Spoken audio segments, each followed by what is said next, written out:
사드 보복이 관광, 유통에 이어 제조업까지 전방위로 확대되면서 우리 기업의 피해가 눈덩이처럼 불어나는 양상인데요.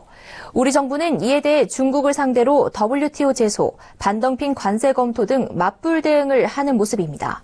한중 관계가 이렇다 할 해결책 모색 없이 악순환의 고리로 빠져드는 게 아니냐는 우려의 목소리가 나오고 있습니다. 경제산업부 이보경 기자와 자세한 이야기 나눠보겠습니다. 안녕하세요. 안녕하세요. 네, 중국의 사드 보복이 그야말로 무차별적이고 전방위적인데요. 이렇다 보니 우리 경제 성장률이 1%까지 줄어들 수 있다는 목소리가 나옵니다. 우리 정부는 어떻게 대응하고 있습니까? 네, 정부의 대책은 크게 반덤핑 관세와 짝퉁 단속 그리고 WTO 제소 등입니다. 이 정부는 중국산 일부 제품에 대해서 반덤핑 관세를 부과하는 방안을 검토 중인 것으로 알려졌습니다.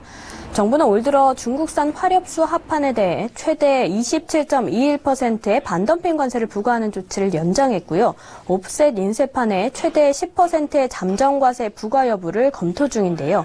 이런 상황에서 추가 규제에 나서겠다는 겁니다. 이 재계에서는 중국산 스테인리스 스틸 등의 반덤핑 관세를 매겨야 하는 것이 아니냐는 말도 나오고 있습니다. 또 관세청과 특허청이 2조 원대로 추산되는 중국산 짝퉁 제품에 대해서 대대적인 단속을 벌이기로 했고요. 또 마지막으로 화장품 등 10여 개 항목에 대해서 WTO에 제소하는 카드도 검토 중입니다. 네. 이 같은 정부의 맞대응이 실효성은 없고 대중의 여론에 떠밀린 보여주기식이라는 지적도 나오는데요. 실제로는 어떻습니까?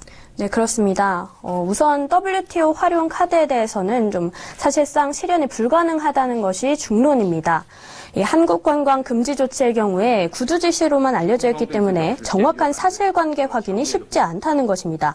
또 롯데마트 영업정지의 경우에도 소방법 위반 등을 근거로 들었기 때문에 FTA 위반으로 보긴 어렵다는 것입니다. 또 반덤핑 관세 역시 근본적인 해결책이 될 수는 없다는 의견이 지배적인데요. 우선 반덤핑 관세 조치의 경우에 WTO 규율에 따라서 굉장히 엄격하게 이뤄지는 제재이기 때문에 조건을 맞추기가 쉽지가 않습니다. 따라서 중국의 보복 조치가 전방위적인 데 비해서 특정 제품에 한정된 조치이기 때문에 중국에 대한 영향이 미미할 수밖에 없습니다. 오히려 섣불리 맞대응에 나섰다가 낭패를 볼 수 있다는 지적도 나오는데요. 실제 지난 2000년에 한중 마늘 파동에서 한국은 굴욕적인 패배를 한 바 있습니다. 한국이 중국산 마늘에 물리는 관세를 10배가량 올리자 일주일 뒤에 중국 정부는 한국산 폴리에틸렌과 휴대전화의 수입을 전면적으로 중단해서 역풍을 맞은 바 있습니다.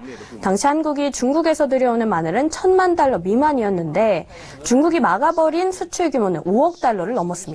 네, 한국의 중국 의존도가 더 크기 때문에 자승자박의 결과가 나올 수밖에 없다는 건데요. 하지만 중국의 사드 보복이 중국 경제에 오히려 부메랑이 될 수도 있다는 의견도 있지 않습니까? 네, 그렇습니다.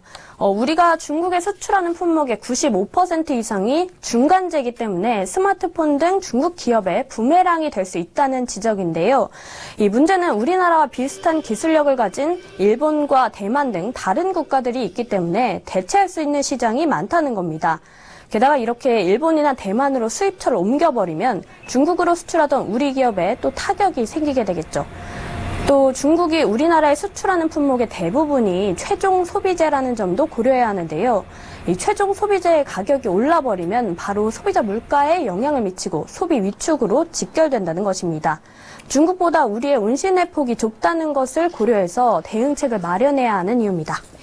네, 사드가 이미 들어왔고 또 앞으로 중국의 제재 조치는 더 높아질 것으로 예상되는데요. 어떻게 대응해야 할까요? 네, 중국의 보복 조치에 따른 한국 기업의 피해를 정부 지원으로 줄여나가는 것과 함께 또 정부가 중국과의 외교적 협상을 통해서 해결책을 모색해야 한다는 것이 전문가의 의견입니다. 전문가의 의견 들어보시죠. 중국이랑 접촉을 많이 해서 대화를 통해서 서로 이제 이런 그 감정들이 악화가 되지 않도록 노력하는 게 이제 굉장히 중요하다고. 네, 기업 현장에서도 한중 간 외교 채널을 복원을 해서 정부 차원에서 근본적인 해결책을 모색해야 한다는 목소리가 높습니다. 실제 오늘 앞선 보도에서 전해드린 대로 정창신 기자가 중국의 보복 조치를 당한 중소기업 대표들을 만나서 얘기를 들어봤는데요. 이 자리에서도 정부가 하루빨리 중국과 대화에 나서라는 요구가 많았습니다. 또 장기적으로는 민간 부문에서는 또 중국 의존적인 사업 구조를 바꾸고 시장 다변화를 좀 나서야 한다는 의견이 많은데요. 실제 갤러리아 면세점이 이번 사태를 계기로 해서 중동과 동남아 여행사의 승객 계약을 완료하고 또 아모레퍼시픽의 이니스프리의 경우에 인도네시아 진출을 추진하는 등 업계에서는 중동이나 아세안의 대체 시장을 키우려는 노력을 기울이고 있습니다.